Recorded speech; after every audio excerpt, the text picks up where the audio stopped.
नमस्कार दोस्तों, स्वागत है आपका न्यू उत्कर्ष आईएएस चैनल में। आज का हमारा टॉपिक है भारतीय इकोनॉमी से संबंधित होगा। भारतीय इकोनॉमी, यहाँ पर हम जीडीपी ग्रोथ की चर्चा करने वाले हैं। आप बहुत सुन रहे होंगे आजकल न्यूज़ वगैरह में कि भारत की जो जीडीपी ग्रोथ है वो काफ़ी हद तक श्रिंक कर गई है, मतलब कि बहुत ही डाउन हो गई है, अपनी बेस लाइन से भी नीचे चली गई है। बेस लाइन यानी कि जीरो, ठीक है, यानी कि जीरो से भी नीचे चली गई है। तो जीरो से कितनी नीचे चली गई है वर्तमान में, बात ये नहीं कि अगर परीक्षा में पूछा जाएगा, आपको चीज़ें समझनी है यहाँ पर, ठीक है। क्योंकि ये आंकड़े जो हैं, जो ये आंकड़ा आया है वर्तमान में, ये आपका 2020-21 का फर्स्ट क्वार्टर का ये आंकड़ा है, और ये अभी 3 आंकड़े और आने हैं, ठीक है ना। और ये बदलते रहेंगे, इसीलिए ये बदलते तो रहेंगे, लेकिन ये ऐसा हुआ क्यों है, इसके ऊपर हम लोग यहाँ पर चर्चा करेंगे और देखेंगे कि क्या चीज़ें हो सकती थी जिससे ये अच्छी कंडीशन में होता। तो यहाँ पर देखेंगे कि -23.9 ये बहुत ही वर्स्ट कंडीशन है।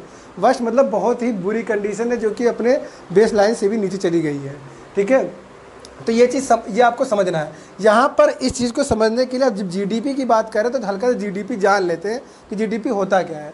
जीडीपी जो है, जीडीपी में 3 मुख्य चीज़ें होती हैं जो काउंट की जाती हैं, ठीक है। और जीडीपी को कैलकुलेट के बाद, जीडीपी का फुल फॉर्म क्या है, पहले नंबर तो ग्रॉस डोमेस्टिक प्रोडक्ट। ग्रॉस यानी जैसे कि हम लोग कोई चीज़ कैलकुलेट करते हैं तो हम लोग कंप्लीट कैलकुलेशन करते हैं, उसको यहाँ इकोनॉमी के टर्म में ग्रॉस बोला जाता है यहाँ पर, कंप्लीट।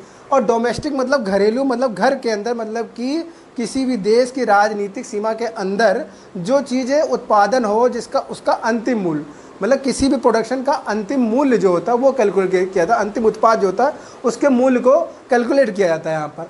और प्रोडक्ट मतलब उत्पाद की बात कर रहे हैं हम यहाँ पर। तो ग्रॉस डोमेस्टिक प्रोडक्ट की हम बात यहाँ पर कर रहे हैं, मतलब कि अपनी ज़मीन पर, अपनी सीमा रेखा, मतलब अपनी बाउंड्री लाइन में किसी भी देश को, उसको कैलकुलेट, भारत की बात करें तो भारत की बाउंड्री लाइन की बात कर रहे हैं यहाँ पर, ठीक है। तो 3 चीज़ें यहाँ पर कैलकुलेट की जाती है। एक होता है CIG। सी मतलब होता है कंजप्शन कितना हो रहा है। कंजप्शन का जो परसेंटेज होता है, हमेशा देखें कंजप्शन जो होता है, जो कि आपका प्राइवेट कंजप्शन जिसे हम लोग कह सकते हैं, जो व्यक्ति के, जैसे कि हम आप हो गए, हम कितना कंजप्शन कर रहे हैं चीज़ों का। और चूँकि जब हम कंजप्शन कोई चीज़ करते हैं, उपभोग करते हैं जब हम, तो उसके लिए पेड करते हैं, ठीक है। तो वो उसको कैलकुलेट यहाँ किया जा रहा है। दूसरा, यहाँ पर जो सेकंड नंबर पे जो मतलब जो परसेंटेज देखा जाता है जीडीपी में, जो चीज़ जुड़ती है, ठीक है, वो होता है इन्वेस्टमेंट होता है। तो इन्वेस्टमेंट का कितना हो रहा है, मतलब कि FDI कितनी आ रही है, और इंटरनल, उससे सबसे ज़्यादा चीज़ें, जो बहुत कुछ समझने के लिए चीज़ें हैं कि जो इन्वेस्टमेंट हो रहा है वो इंटरनली कितना इन्वेस्टमेंट हो रहा है, और फॉरेन इन्वेस्टमेंट कितना हो रहा है। और फिर इसमें ये भी चीज़ देखी जाएगी कि किस तरह का इन्वेस्टमेंट ज़्यादा इंपॉर्टेंट रखता है किसी भी देश की इकोनॉमिक ग्रोथ के लिए, ठीक है। ये भी बहुत टेक्निकल चीज़ें हैं, चीज़ें समझने के लिए यहाँ पर। फिर उसके बाद तीसरे नंबर में जिसका रेशियो बहुत ही कम होता है, जिसका परसेंटेज रेशियो बहुत कम होता है, वो होता है गवर्नमेंट एक्सपेंडिचर जो होता है। गवर्नमेंट जो लगाती है पैसा किसी चीज़ के उत्पादन के लिए, जो गवर्नमेंट जो अपनी योजना परियोजना के माध्यम से खर्चा करना चाहती है, वो चीज़ यहाँ पर गवर्नमेंट, जिसका रेशियो बहुत ही कम होता है। सबसे ज़्यादा कंजप्शन का होता है, क्योंकि इसमें संगठित या संगठित क्षेत्र सभी चीज़ें जुड़ी होती हैं यहाँ पर, ठीक है। तो इन्हीं सब चीज़ें हम लोग कैलकुलेट करते हैं जीडीपी। और आज ये जीडीपी जो कैलकुलेट होकर आई है फर्स्ट क्वार्टर में, वो -23.9% आई। तो भारत की जीडीपी -23.9% क्या हो गई, श्रिंक करके, मतलब डाउन हो गई। तो ये जो हमने यहाँ बता दिया आप लोग को कि जीडीपी किस तरह से कैलकुलेट हो रही है, ठीक है। इसी चीज़ में जो परसेंटेज में जो कमी आई है, वो चीज़ यहाँ पर मतलब दिखाई दे रही है हमें, ठीक है। लेकिन ये चीज़ हम कह रहे हैं कि -23.9% नीचे आ गई है, लेकिन हम ये किस बिहाफ पे कह रहे हैं, कैसे कह दे रहे हैं, तो ये इसलिए कह रहे हैं यहाँ पर, क्योंकि जब हम ये कह रहे हैं कि 20-21 की ये फर्स्ट क्वार्टर में ये आंकड़ा आया है, तो हम चले जाएंगे 2019 के फर्स्ट क्वार्टर की बात करेंगे। वहाँ पर जो जीडीपी ग्रोथ देखी गई थी, उसकी तुलना जब हम इस समय कर रहे हैं, जो ग्रोथ देखी जा रही है, उसमें जो प्रोडक्शन हुआ जीडीपी में, जो 2019 का फर्स्ट क्वार्टर था, और जो 2020-21 का जो फर्स्ट क्वार्टर है उसका जो जीडीपी हुआ, उसके अंदर जो डिफरेंस है उसका परसेंटेज निकाल के ये आपका निकला कि इतना डाउन मार गया है पिछले 2019 के और 2020-21 का जो अभी इस वर्तमान में ये आया है, ठीक है। ये तो इतना, और ये सबसे निचला स्तर है, ठीक है। अब ये जो है ये बात समझ लेंगे कि अब इससे नीचे जाना नामुमकिन जैसा, ये बहुत ही निम्न स्तर पे। अब क्या होगा, क्यों ऐसा होगा, हम क्यों कह रहे हैं, इसलिए कह रहे हैं क्योंकि ये जो रिपोर्ट आई है क्वार्टर की, अप्रैल मई जून, तो आप देखेंगे कि जो कोविड-19 के चलते जो लॉकडाउन हुआ उस समय पूरा का पूरा मार्केट बंद था। किसी प्रकार का प्रोडक्शन और कंजप्शन, इन्वेस्टमेंट, वो सभी चीज़ों पर क्या हो गया था, काफ़ी हद तक रोक लग गई थी, ठीक है ना, जिसके चलते ये चीज़ एक बहुत बड़ा मतलब देखने को। हालांकि हमारी जो इकोनॉमी है पिछले क्वार्टर में जब 2019 की बात कर रहे हैं या उससे पहले की हम लोग बात करें, तो धीरे धीरे आप देखेंगे जो आंकड़ा है 5% से लेकर 5% से लेकर धीरे धीरे करके 5%, 4%, 3%, 2%, धीरे धीरे करके ये कंटिन्यू डिक्लाइन ही उसमें देखा जा रहा था, ठीक है। और अब जो ये आगे जो ये डिक्लाइन आपको देखा जा रहा था वो 0% हो गया और अभी 0% से बिल्कुल नीचे आके -23.9% पे जाके अटक गया है यहाँ पर। अच्छा, ये जो प्रेडिक्शन किया गया था ये उससे ज़्यादा अतिशयोक्ति हो गई। प्रेडिक्शन क्या किया गया था कि लगभग ये 15 से 16% तक ये इसमें कॉन्ट्रैक्शन देखने को मिलेगा, जो श्रिंकिंग है ये देखने को मिलेगी, लेकिन उससे ज़्यादा देखने को यहाँ पर मिल गया। क्योंकि स्थिति क्या, कि हमने अभी यहाँ पर देखेंगे एक कारण और निकल के आएगा कि जो हम लोगों ने लॉकडाउन किया है, पूरे के विश्व की बात करें तो सबसे बड़ा लॉकडाउन जो भारत के अंदर किया गया। इस बात को बहुत अच्छे से आपको यहाँ पर एक पॉइंट आपको दिमाग के अंदर ये रखना है कि सबसे बड़ा लॉकडाउन ये रहा है भारत के अंदर, ठीक है ना।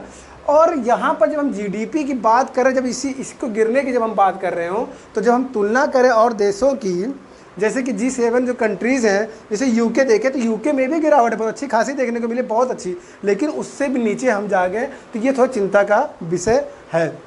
फ्रांस में देखिए -18.9 जीडीपी ग्रोथ है, इटली की -17.1 है, जर्मनी की 11.9 है, ऐसे अदर कंट्रीज़ में गिरावट देखने को मिली। सिर्फ और सिर्फ देखा जाए सभी देशों में गिरावट देखने को मिला है।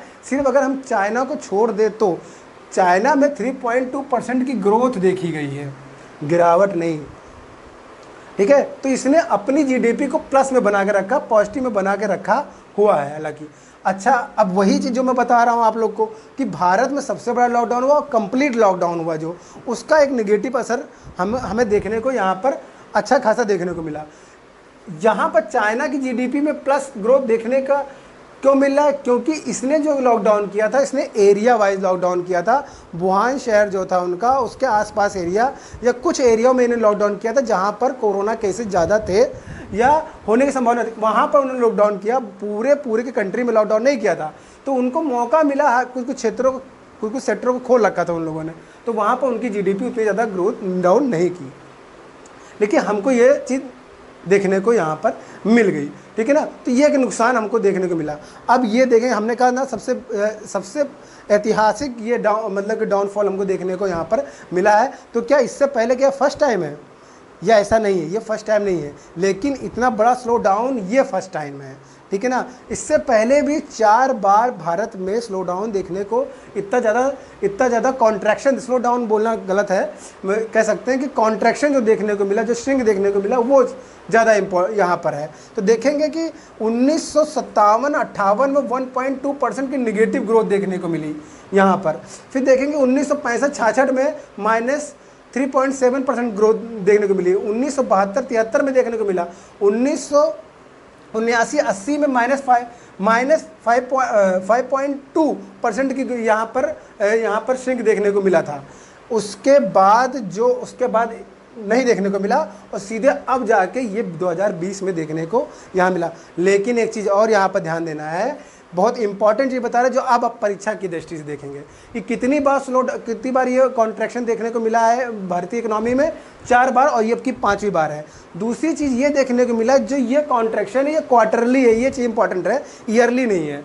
ईयरली नहीं है, इसीलिए हम कह सकते हैं कि जब हम ईयरली कैलकुलेट करेंगे, हो सकता है कि अभी जब 3 क्वार्टर के रिजल्ट और आए जब जीडीपी ग्रोथ का, तो हो सकता है कि हम इसके अंदर सुधार देखें।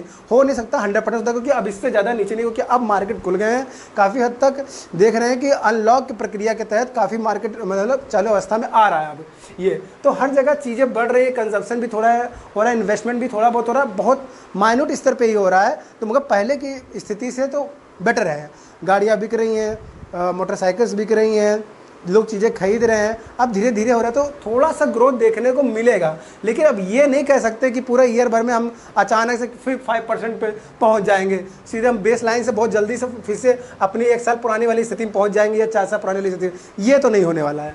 लेकिन हाँ, इस निगेटिव के अंदर, इस निगेटिव हम कह रहे हैं ना कि हमें -23.9% है, तो इसके ऊपर देखने को जरूर मिल सकता है। लेकिन ये कहिए कि अब सीधे हम पॉजिटिव में ज़्यादा चले जाएंगे तो ये थोड़ा आसान नहीं होगा यहाँ पर, क्योंकि बहुत कुछ चीज़ें, क्योंकि लोगों के पास पैसे नहीं है, लोगों के हाथों में पैसे नहीं है, लोगों के पास नौकरियाँ भी नहीं है, चीज़ें आप देख रहे हैं सब चीज़ें, उसके चलते ये सब चीज़ें, ठीक है। अब दूसरी चीज़ हम यहाँ पर देखने जो आपको बताना चाह रहे थे कि 1996, बहुत इंपॉर्टेंट चीज़ मैं बता रहा हूँ आप लोग को, 1996 में उसके बाद से जो हम लोग जीडीपी कैलकुलेट करना शुरू किया, हम क्वार्टरली करने लगे।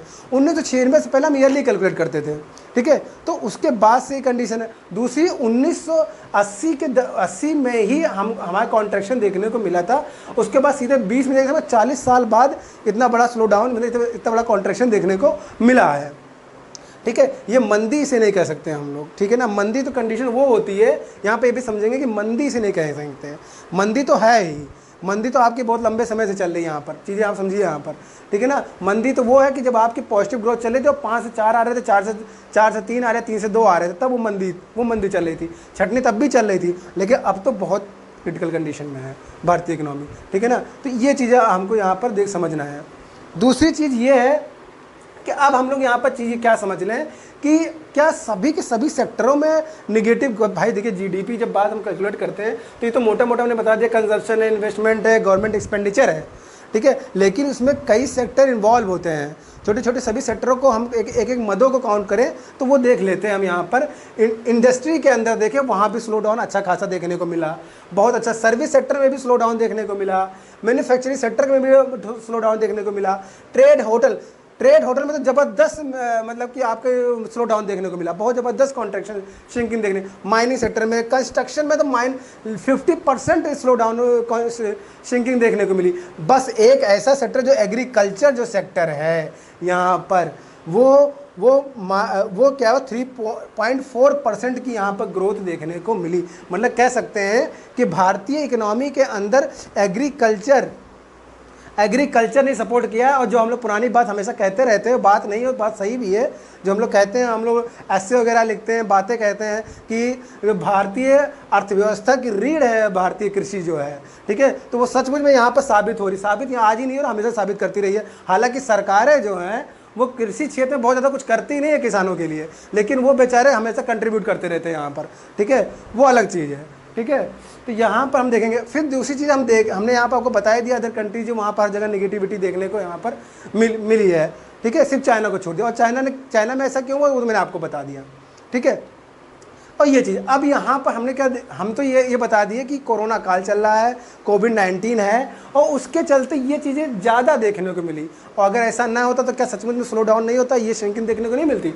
बिल्कुल देखने को मिलती, लेकिन इतनी बड़ी श्रिंकिंग देखने को नहीं मिलती, इतना बड़ा कॉन्ट्रैक्शन देखने को नहीं मिलता।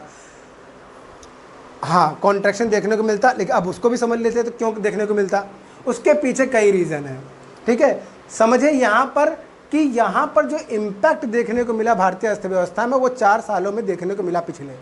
पहला इम्पैक्ट तो नोटबंदी जो थी उसके चलते, क्योंकि ये सुचारू रूप से नोटबंदी हो नहीं पाई, इसलिए ना ये अपने लक्ष्यों को पूरा कर पाए उतने अच्छे से। और इसने क्या कर दिया, एमएसएमई सेक्टर जो आपका है, जो लघु उद्योग हैं, मैक्रो हैं, स्मॉल है, मीडियम इंटरप्राइजेज जो हैं, ये सब क्या हो गए, धीरे धीरे क्या हो गए, ठप पड़ गए, ठीक है। तो क्योंकि ये एक असंगठित क्षेत्र होता है एक तरह का, जो बहुत बड़ा रोल निभाता है भारतीय अर्थव्यवस्था के अंदर, वो भी, ठीक है ना। तो वहाँ पर लोग कृषि के साथ इन सब चीज़ों से भी जुड़े होते हैं, तो वो भी ठप हो गया। दूसरी चीज़ जो निर्णय आया वो जीएसटी का, जीएसटी लोग समझ ही नहीं पाए, अभी तक नहीं समझ पाया है जीएसटी को, ठीक है। तो जीएसटी समझ नहीं पाया, तो इसके चलते भी क्या हुआ, लोगों को थोड़ा दुविधा रही, और सरकार के पास रेवेन्यू उतना अच्छा कलेक्शन जो होता था पहले, वो कलेक्शन नहीं हो पाया, रेवेन्यू जनरेट नहीं हो पाया गवर्नमेंट। फिर उसके बाद देखेंगे कोविड-19 जो आ गया, उसका तो मैंने आपको बता ही दिया, ठीक है। दूसरी चीज़ें ये आ गई कि जो हम लोग जब हम मैन्युफैक्चरिंग सेक्टर में जाते हैं, या कार प्रोडक्शन की बात कर ले, छोटा सा उदाहरण कर ले, तो वो भी बहुत बड़ा सेक्टर अपने आप में है। वहाँ पर क्या इम्पैक्ट हुआ कि जो सरकार ने क्या किया, निर्णय जो दिया यहाँ पर, जो BS6 जो आपका है, ये मानक तय कर दिया कि अब BS6 मानक की कारें आएंगी। मतलब आप यहाँ जानते हैं ना, BS3 है, BS4, BS6 आ गया, ठीक है। तो ये मानक, जो नई मानक की जो कारें आ रही है, इसका आने का मतलब क्या है? इसका मतलब ये है कि जो पुराना जो मानक होगा वो क्या होगा, जो पुराना मानक वो नए मानक से क्या होगा, कम होगा, मतलब कम होगा, जाहिर सी बात है कम होगा। लेकिन वो करे क्या, इंप्रूवमेंट करेगा जो आपका प्रदूषण फैलाता है, कारें जो होती हैं या मोटरसाइकिल्स जो होते हैं, वो क्या कहते हैं, उसके स्तर को कम करता है, जो नया मानक से जो अपग्रेड होके आएगा, ठीक है। तो BS2 कर ले, 3 कर ले, 4 कर ले, 6 कर ले, ठीक है। तो सरकार ने डिक्लेयर कर दिया कि अब भविष्य में क्या आने वाली BS6 कारें 2020 तक, 21 तक आ जाएंगी, ठीक है ना। जिसके चलते लोगों ने क्या किया कि हम क्यों कारें खरीदें, हम सीधे BS6 आएगा वो खरीदेंगे। फिर उसी बीच में जब से BS6 आया नहीं, उसी बीच में गवर्नमेंट ने क्या डिक्लेयर किया था, इलेक्ट्रिक कारें आएंगी। तो लोगों ने क्या कि सीधा चलो इलेक्ट्रिक कार ही लेंगे, ठीक है। तो अब इलेक्ट्रिक कार ही लेंगे तो कार लोग खरीदेंगे, वहाँ पे प्रोडक्शन डाउन हो गया। हम क्यों ले कार, जब हमको जब 1 साल, 1.5 साल बाद, 2 साल बाद, 4 साल बाद हमको जब इलेक्ट्रिक कार लेनी है, तो कार क्या करने के लिए खरीदे, क्यों इतना पैसा इन्वेस्टमेंट करें इसके अंदर।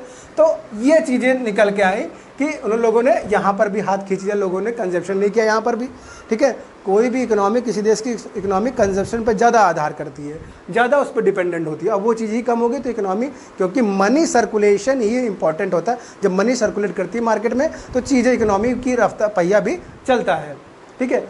तो ये चीज़ एक मोटा मोटा देखने को मिला। नोटबंदी के कारण भी जो MSME सेक्टर वो हो गया, हाँ।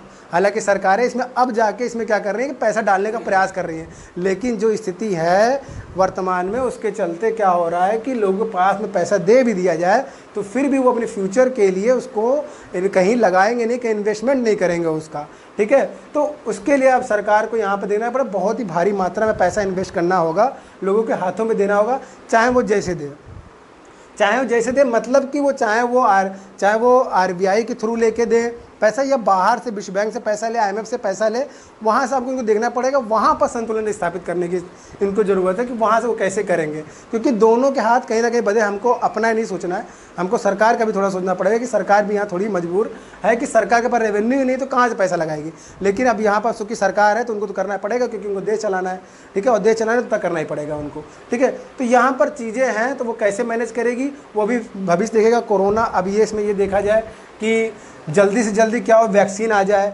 और फिर कोरोना से छुटकारा मिल जाए, तो जिससे हमारी अर्थव्यवस्था सुधरे, लोगों को जॉब क्रिएट हो। ये नहीं कि चला गई, कोरोना भी चला गया और सरकार फिर से हाथ पे हाथ धर के बैठी है और जॉब लोगों को नहीं मुहैया करा रही है, क्योंकि जॉब गवर्नमेंट सेक्टर से तो जो गई ही गई है, प्राइवेट सेक्टर से भी चली गई है, ठीक है। तो ये सब चीज़ें बहुत नुकसान कर रही हैं कि अर्थव्यवस्था को। बहुत मिली जुली चीज़ें हैं, बहुत कुछ बताने के लिए, लेकिन एक मोटा मोटा मैंने आपको चीज़ों को समझाने का प्रयास किया यहाँ पर, चीज़ें आप समझ सकें। तो उम्मीद करता हूँ ये पूरा का वीडियो आपको समझ में आया होगा, ठीक है। इसमें कुछ चीज़ें आपको नहीं समझ में आए तो कमेंट बॉक्स में आप इसको मेंशन करिएगा, उसको चीज़ें मैं फिर मैं और समझाने का प्रयास करूँगा। हालांकि जो ये चीज़ें होती हैं, क्योंकि इकोनॉमी जो होती है बहुत ही टफ होती है, बहुत कई चीज़ें जुड़ी होती हैं, ठीक है। हर पक्ष को कुछ ही समय में बता देना और कनेक्ट करके समझा देना आसान नहीं होता, फिर भी मैंने प्रयास किया है, आप लोगों को समझ में आया तो अधिक से लाइक करें, शेयर करें, सब्सक्राइब करें। आज के लिए इतना ही, धन्यवाद।